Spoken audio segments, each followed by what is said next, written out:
Искусство, волшебство, таинство, любой жанр, любой вид искусства, будь то музыка, или хореография, или живопись, скульптура, много прекрасного создает человек, талантливые люди, которые, обобщая, приходят к смотрителю, зрителю. И мне кажется, что очень сильно помогает в жизни искусство, в том числе и театральное искусство. Он объединяет в себе многие виды искусства.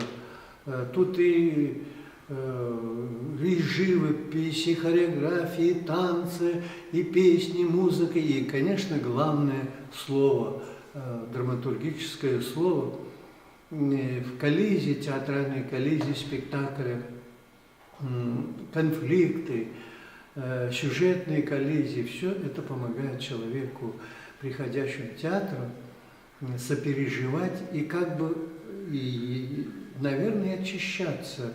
Где-то разве слово Достоевского, или же там Льва Толстого, или Константина Васильевича Иванова, или же там Федора Павловича Павлова, пьесы, разве не помогают человеку окрыляться, где-то преодолевать трудности жизненные, будь то комедия, будь то драма.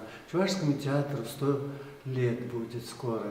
И в связи с этим проходит очень много мероприятий прекрасных, замечательных на республиканском уровне.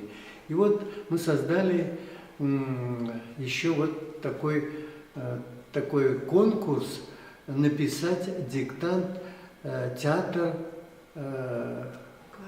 Каждый может написать свое отношение и к театру, и к жизни, и через жизнь театр.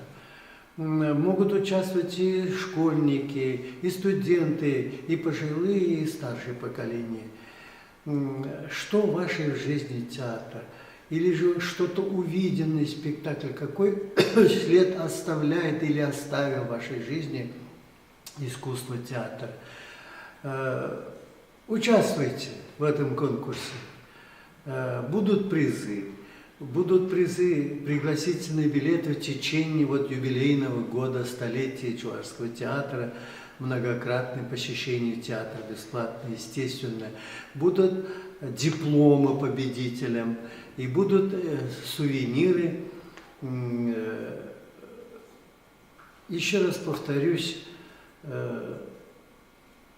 для вас это будет очень интересно участвовать в этом конкурсе, кто желает, естественно, а для служителей искусства театра, для людей театра, это будет огромная радость, что вы выскажете, выльете на бумаге то, что вы хотели бы выразить. Успехов вам!